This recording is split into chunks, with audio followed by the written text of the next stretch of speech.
SSC CGL 14 जुलाई first shift, second shift, third और fourth shift चारों शिफ्ट का एग्जामिनेशन समाप्त हो चुका है और उन चारों शिफ्ट में मैथ के कौन कौन से प्रश्न पूछे गए उन सारे प्रश्न को मैं यहाँ पर लेकर आया हूँ। ये सारे के सारे 100% ऑथेंटिक और जेन्युइन क्वेश्चन है जो कि आपकी एग्जामिनेशन एसएससी सीजीएल 14 जुलाई फर्स्ट, सेकेंड, थर्ड और फोर्थ शिफ्ट में पूछे गए।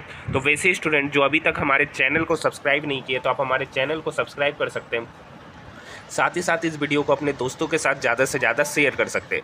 अगर आप जैसा कि आप सभी स्टूडेंट को पता है कि जो एसएससी सीजीएल का जो एग्जामिनेशन हो रहा है उसमें मैथ के कुछ ऐसे टाइप के क्वेश्चन है जो आपके हर एक शिफ्ट में देखने को मिल रहे, इसलिए उन सारे टाइप के भी क्वेश्चन को अच्छे से देख के चले जाइएगा। तो सबसे पहला क्वेश्चन आपकी स्क्रीन के ऊपर, two concentric circle are given and chord of larger circle is the tangent of smaller circle and radius of both circle are 12 and 7 centimeter, find the chord of bigger circle। तो यहाँ पे figure दे रखा है, ठीक है, यहाँ पे figure दे रखा है, सॉरी ये 7 सेंटीमीटर नहीं है, स्मॉलर सर्कल जो है वो आपका उस स्मॉलर सर्कल का जो रेडियस है वो 7 सेंटीमीटर है और ग्रेटर सर्कल का जो रेडियस है वो आपका 12 सेंटीमीटर है।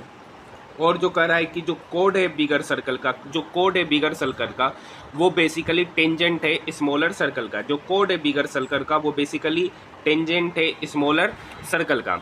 ये 7 ये नहीं दे रखा, स्मॉल रेडियस 7 दे रखा और कैपिटल रेडियस 12 दे रखा। तो यहाँ पर राइट एंगल ट्रायंगल बन रहा है जिसमें ये 7 हो गया, ये 12 हो गया, तो ये वाला साइड की जो लंबाई हो जाएगी बराबर 12 का 144 में से 49 चला जाएगा तो आपका हो गया 95, यानी ये वाला जो लेंथ हो गया वो आपका पता चल गया स्क्वायर रूट अंडर 95। आपसे पूछा है कोड की लंबाई, तो कोड की लंबाई जो होगी 2 टाइम्स ऑफ दिस लेंथ, यानी 2 times of square root under 95, क्योंकि आपको पता है कि जो सर्कल के सेंटर से जो कोड पर जो लेंथ खींचा जाता है वो उसको क्या करता है, 2 भागों में परपेंडिकुलर डिवाइड करता है।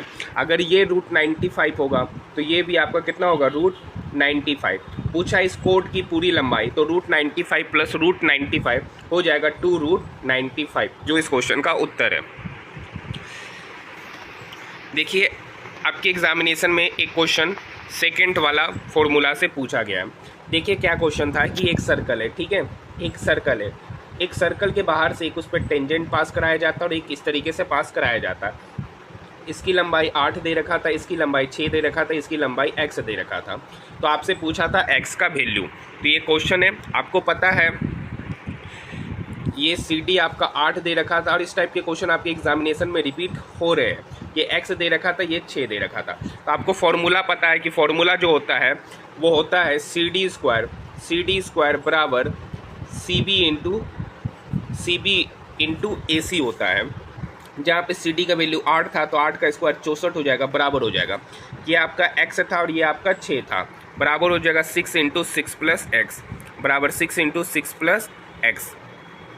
तो इधर हो गया 64, इधर हो गया 36, 64 में से 36 चला गया, 14 में से 6 गया 8 और 5 में से 3 गया 2, 28, 28 बराबर 6x, 28 बराबर 6x। तो x का वैल्यू यहाँ से निकल के आ जाएगा, इधर 2 दिया 14/3, यहाँ से x का वैल्यू निकल के आ गया 14/3 सेंटीमीटर। ये टेंजेंट सेकेंड वाला फॉर्मूला है जिसमें लगाकर ये क्वेश्चन का उत्तर निकाला जा सकता है। एक क्वेश्चन आपका एग्जामिनेशन में पूछा गया है, देखिए बोले थे कि आपके एग्जामिनेशन में चुनाव से संबंधित क्वेश्चन पूछे गए। क्वेश्चन क्या है, किसी चुनाव में 2 उम्मीदवार भाग लेते हैं, 20% वोट अवैध घोषित किया जाता है। मान लेते हैं कि टोटल वोट जो था, टोटल वोटर है 100 यूनिट, उस 100 यूनिट में 20% वोट अवैध घोषित किया गया, मतलब वोटिंग कितना हुआ 80%, यानी 80 यूनिट, ठीक है। अब उस 80 यूनिट में बोला जाता है कि जीतने वाला प्रत्याशी वैलिड मतों का 70% प्राप्त करता है। तो वैलिड मत है 80 का 70% वो प्राप्त करता है, ये विनर है। तो लूजर कितना ला रहा होगा 30%, लूजर कितना ला रहा होगा 30%। तो विनर जो है लूजर से कितना वोटों से जीत रहा है, तो 40% वोटों से जीत रहा है, 40% वोटों से जीत रहा है। टोटल वैलिड वोट कितना था 80 यूनिट, 80 का 40% कितने के बराबर है 9600 वोट, और वो एक्चुअली कितने वोटों से जीत रहा है 9600 वोटों से जीत रहा है, ये प्रतिशत है, ठीक है। डबल जीरो से नीचे कट गया, इधर हो गया 9600, ये 32 उधर 9600 को काटेगा, 32 दिया 300, यानी एक यूनिट का वैल्यू पता चल गया 300। एक यूनिट का वैल्यू कितना पता चल गया 300। आपसे पूछा है टोटल कितने मतदाता थे, तो टोटल मतदाता 100 यूनिट था। एक यूनिट का वैल्यू 300, तो 100 यूनिट का वैल्यू कितना हो गया 30,000, यानी टोटल मतदाता जो थे वो आपका 30,000 मतदाता थे।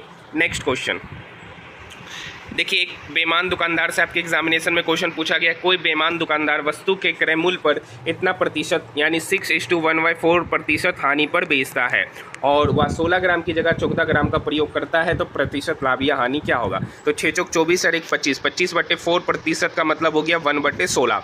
हानि हो रहा है तो -1/16, यानी 16 का सामान कितने पर बेचा जा रहा है, 16 का सामान कितने पर बेचा जा रहा है, 15 पर बेचा जा रहा है। ठीक है, अब बोल रहा है कि वह 16 ग्राम बटखरा का प्रयोग ना करके 14 ग्राम का प्रयोग किया जाता है। अब देखिए, जब भी वजन जो होगा वो कम को पहले लिखेंगे और ज़्यादा को बाद में, तो 14 ग्राम यहाँ हो जाएगा, 16 ग्राम यहाँ हो जाएगा।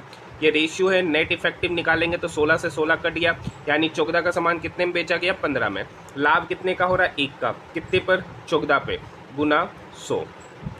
तो ये बेसिकली हो गया 100 डिवाइडेड बाई 14, यानी 50/7। 50/7 इसका वैल्यू होगा 7:1/7% का। यहाँ पर उसको क्या हो रहा है, लाभ हो रहा है। 7:1/7% का उसको क्या हो रहा है, इस क्वेश्चन के लिए लाभ हो रहा है। तो इस टाइप के भी क्वेश्चन आपके एग्जामिनेशन में पूछे गए और इस टाइप के क्वेश्चन कम से कम 2 शिफ्ट में देखने को जरूर मिले हैं। देखिए, इसमें एक टाइप का और क्वेश्चन बनता है कि कोई बेईमान व्यापारी वस्तु को क्रय मूल्य पर बेचने का वादा करता है, पर वो 1 किलोग्राम के बजाय 950 ग्राम का प्रयोग करता है। तो जो वजन कम है उसको पहले लिखेंगे। तो इधर हो गया 950 ग्राम और इधर हो गया 1000 ग्राम, यानी 950 का सामान बेचना था 1000 ग्राम, लेकिन बेचा 950, तो यानी वो फायदा कितना कमा रहा, 50 का, कितने पर, 950 पे, गुना 100। ठीक है, ये हो गया 19 बार में इसको काटेगा, यानी 100 डिवाइडेड बाई 19, 100 डिवाइडेड बाई 19% का उसको क्या हो रहा है, लाभ हो रहा है। नेक्स्ट क्वेश्चन, ये क्वेश्चन है 36 किलोमीटर पर आवर की रफ्तार से चल रही 110 मीटर लंबी रेलगाड़ी को 132 मीटर लंबे पुल को पार करने में कितना वक्त लगेगा। तो देखिए, ट्रेन का स्पीड दे रखा है, आपको पता है कि जो टाइम होता है वो टोटल डिस्टेंस अपॉन स्पीड होता है। यहाँ पर ट्रेन की जो लंबाई है और उस पुल की लंबाई दोनों को ऐड करेंगे तो 110 प्लस 132 कितना हो गया, 242 मीटर ऊपर हो गया। नीचे ट्रेन का स्पीड है 36 किलोमीटर पर आवर। ये स्पीड जो है किलोमीटर पर आवर में, इसको मीटर पर सेकंड में कन्वर्ट करेंगे तो 5/18 मीटर पर सेकंड हो जाएगा। ठीक है, अब ये 18 इस 36 को काटेगा 2 बार में, नीचे हो गया 2 गुना 5 10, ऊपर हो गया 242, 242 डिवाइडेड बाय 10 कितना हो गया, 24.2 हो गया। अब देखिए, मीटर और मीटर भी कट गया, ये सेकंड ऊपर चला गया तो ऊपर क्या हो गया, सेकंड। और चूँकि आपको पता है कि टाइम जो भी आएगा वो सेकंड में आएगा, आवर में आएगा या मिनट में आएगा, तो वो रेलगाड़ी जो 36 किलोमीटर पर आवर की चाल से जा रही है वो 132 मीटर लंबे पुल को पार करने में 24.2 सेकेंड का समय लेगी। नेक्स्ट क्वेश्चन है, एक चोर पुलिस को 200 मीटर दूर पर देखता है। पुलिस को देखते ही वह चोर 10 किलोमीटर पर आवर से भागना शुरू करता है। पुलिस उसके पीछे 12 किलोमीटर पर आवर से भागती है। चोर पकड़ाने से पहले उसके द्वारा तय की गई दूरी। देखिए, यहाँ पे पुलिस है, ठीक है, और यहाँ पर थीप है। पुलिस थीप को देखता है तो वहाँ पर उसका डिस्टेंस है 200 मीटर दूर से ही थीप जो है पुलिस को देखता है। अब पुलिस को जैसे ही देखता है तो वो तो रुकेगा नहीं, तो वो भागना शुरू करता है। पुलिस भी उसको देखता है भागते हुए 200 मीटर दूर से, तो वो भी उसको पकड़ने के लिए उसके पीछे भागना शुरू करता है। पुलिस का स्पीड यहाँ बता रहा है कि पुलिस 12 किलोमीटर पर आवर की स्पीड से जा रही है और जो चोर है वो 10 किलोमीटर पर आवर की स्पीड से जा रहा है।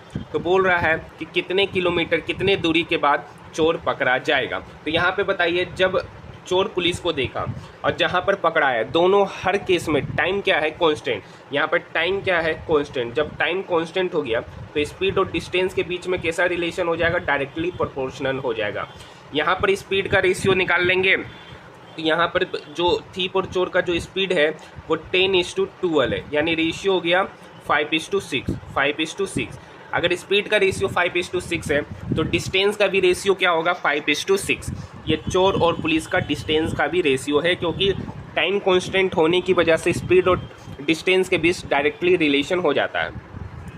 यानी चोर जो है 5 यूनिट जा रहा है जबकि पुलिस 6 यूनिट जा रहा है, यानी यहाँ पर डिफरेंस कितने का, 1 यूनिट का, और एक्चुअल में यहाँ पर डिफरेंस 200 मीटर का है, यानी 1 यूनिट का वैल्यू कितना हो गया, 200 मीटर। 1 यूनिट का वैल्यू 200 मीटर। आपसे पूछा गया चोर कितना डिस्टेंस कवर किया है, तो चोर कितना डिस्टेंस कवर किया, 5 यूनिट। 1 यूनिट का वैल्यू 200 मीटर, तो 5 यूनिट का वैल्यू कितना होगा, 5 गुना 200, 5 गुना 200 यानी 1000 मीटर। 1000 मीटर चोर क्या है, भागा है। 1000 मीटर को हम लोग 1 किलोमीटर भी कहेंगे। जो ऑप्शन में था वही इस क्वेश्चन का सही उत्तर है। देखिए इस टाइप के क्वेश्चन आपके हर शिफ्ट में पूछे गए, इस टाइप का क्वेश्चन आपके हर शिफ्ट में पूछा गया। हो सकता है किसी शिफ्ट में पूछा गया 10a + b = √3 और 10a - b = 1/√3, ठीक है। या यहाँ 10a - b छोड़ के कोड दे देगा तो यहाँ भी √3 दे देगा, या यहाँ पर कुछ और दे देगा। मतलब इसी टाइप के क्वेश्चन आपके एग्जामिनेशन में पूछे गए हैं। तो इस टाइप के क्वेश्चन को कैसे सॉल्व करते हैं, ये वेरी इंपॉर्टेंट है, जो आपके एग्जामिनेशन में पूछा जा रहा है। साइन a + b का वैल्यू 1 है, तो बताइए साइन के किस मान पर उसका मान, साइन के किस एंगल पर उसका मान 1 होता है, तो आपको पता है कि 90 डिग्री पर। यानी अगर इस a + b का वैल्यू 90 डिग्री होता है तो साइन 90 डिग्री 1 होता। यानी एक इक्वेशन पता चल गया कि a + b का वैल्यू क्या है, 90 डिग्री। बताइए कोस के किस एंगल पर उसका वैल्यू √3/2 होता है, कोस के किस एंगल पे उसका वैल्यू √3/2 होता है, तो आपको पता है कोस के 30 डिग्री पर, 30 डिग्री पर उसका वैल्यू क्या होता है, √3/2 होता है। अब आपको पता है दो लीनियर इक्वेशन है, सॉल्व करने के लिए ये दोनों कट जाएगा, 2a का वैल्यू 120 हो जाएगा, 2a का वैल्यू 120 हो गया, तो यहाँ से a का वैल्यू पता चल गया है 60 डिग्री। a का वैल्यू पता चल गया 60 डिग्री, तो पहला वाला इक्वेशन में पुट करेंगे तो b आपको निकल के आ जाएगा 30 डिग्री। जो भी आपसे पूछा जाए इससे रिलेटेड क्वेश्चन, अगर आगे साइन ए पूछा जा सकता था, साइन ए क्या होगा, तो साइन 60 डिग्री √3/2, या और भी कुछ ट्रिगोनमेट्रिक आइडेंटिटीज पूछा जा सकता है। नेक्स्ट क्वेश्चन, ये एक इम्पॉर्टेंट क्वेश्चन है और ये वेरी इंपॉर्टेंट क्वेश्चन है, क्योंकि इस टाइप का क्वेश्चन हर एक शिफ्ट में देखने को मिला है। यानी कल जो चारों शिफ्ट हुआ, चारों शिफ्ट में हूबहू यही टाइप के क्वेश्चन देखने को मिले। क्या है, दो बच्चा है जो एक वृत्ताकार पथ पर चल रहा है, सेमी डायरेक्शन में चल रहा है, एक का स्पीड 18 किलोमीटर/आवर है और एक का स्पीड 24 किलोमीटर/आवर है। दोनों एक साथ दौड़ना एक ही दिशा में शुरू करता है और ये वृत्ताकार पाथ की जो लंबाई है वो 200 मीटर है। वो क्या है, 200 मीटर है। तो बताइए दोनों कितने सेकंड के बाद या कितने मिनट के बाद फिर से मिलेंगे। तो यहाँ पे देखिए हमको निकालना टाइम, क्या निकालना टाइम, टाइम बराबर हो क्या होगा, distance upon relative speed, distance upon relative speed. Relative speed एक 18 किलोमीटर/आवर से एक 24 किलोमीटर/आवर से, सेमी डायरेक्शन में जा रहा है तो 24 किलोमीटर/आवर माइनस 18 किलोमीटर/आवर क्या हो जाएगा, 6 किलोमीटर/आवर। डिस्टेंस ऊपर मीटर में, डिस्टेंस ऊपर क्या है मीटर में और नीचे है किलोमीटर में, तो इसको मीटर पर सेकंड में कन्वर्ट करने के लिए 5/18 से मल्टीप्लाई करेंगे। ये 6 इस 18 को काटेगा 3 बार में और ये 3 ऊपर चला जाएगा, ये 5 इस 200 को काटेगा 40 बार में और ये 3 जब 40 से मल्टीप्लाई होगा तो कितना हो जाएगा, 40 दिया 120। ये मीटर पर सेकंड में कन्वर्ट किए थे तो यानी ये 120 सेकंड में, 120 सेकंड में ये दोनों फिर से मिलेंगे। 120 सेकंड करने का मतलब है 2 मिनट, ठीक है। एक और शिफ्ट में क्या पूछा गया था कि यहाँ पर अब मीटर 200 ना करके 75 कर दिया गया और स्पीड शायद एक का 25 किलोमीटर/आवर था और एक का 20 किलोमीटर/आवर था। कुछ नहीं, total distance divided by relative speed, यानी सेम डायरेक्शन में दौड़ रहा है तो स्पीड घटेगा, यानी 25 - 20 5 होगा और उसको चूंकि मीटर पर सेकंड में करना है तो 5/18 से मल्टीप्लाई करना पड़ेगा। 25 या 75 और 18 गुना 3 54, यानी उस केस में सेकंड 54 सेकंड आ रहा था जब डाटा 75, 25 और 20 था। और ये इंपॉर्टेंट क्वेश्चन है जो हर शिफ्ट में पूछा गया है। देखिए ये क्वेश्चन मैं आपको ऑलरेडी करा चुका हूँ, ये भी क्वेश्चन मैं आपको ऑलरेडी करा चुका। जो नहीं देखे वीडियो दे रखा है इसी चैनल पर, प्लेलिस्ट बनाया गया वहाँ पे अपलोड किया गया, आप जाकर क्वेश्चन देख सकते हैं। एक क्वेश्चन है, इस टाइप के भी क्वेश्चन आपके एग्जामिनेशन में रिपीट हो रहे हैं। 4 मेन और 6 वुमेन किसी कार्य को 8 दिन में करते हैं, जबकि 3 मेन और 7 वुमेन उसी कार्य को 10 दिन में करते हैं, उसी कार्य को 10 दिन में करते हैं। तो 10 महिलाएं इसी कार्य को कितने दिन में करेंगे? तो सबसे पहले यहाँ से दोनों में रिलेशन निकालेंगे। 2 चौक 8, 2 बचे 10, यहाँ पे 4 चौक 16 एम, यहाँ बचती है 15 एम। 16 एम माइनस 15 एम कितना हो गया? एम। इधर हो गया 6 चौक 24 वुमेन और इधर हो गया 7 बचे 35 वुमेन। उधर चला गया तो 11 वुमेन, यानी मेन और वुमेन का एफिशिएंसी पता चल गया। मेन का एफिशिएंसी हो गया 11 और वुमेन का एफिशिएंसी पता चल गया 1। इसको ध्यान रखिएगा, ठीक है। टोटल वर्क सबसे पहले निकालेंगे। तो टोटल वर्क निकालने का तरीका 4 मेन प्लस 6 वुमेन किसी काम को 8 दिन में कर रहा है, तो ये टोटल वर्क हो गया। तो मेन और वुमेन का एफिशिएंसी, मेन का एफिशिएंसी हो गया 11 और वुमेन का एफिशिएंसी है 1, तो यानी 6 गुना 1। तो 11 गुना 4 44, 44 प्लस 6 50 और 50 गुना 8 50 गुना 8 50 गुना 8 हो गया 400, यानी टोटल वर्क पता चल गया 400। अब बोल रहा है 10 महिलाएं इसी कार्य को कितने दिन में पूरा करेगी? कार्य कितना है? 400 यूनिट। महिलाएं कितना? 10 महिलाएं। एक महिला का एफिशिएंसी 10, सॉरी एक महिला का एफिशिएंसी 1, तो 10 महिला का एफिशिएंसी क्या होगा? 10। तो 0 से 0 कट गया, यानी 10 महिलाएं इस कार्य को कितने दिन में समाप्त करेगी? 40 दिन में समाप्त करेगी।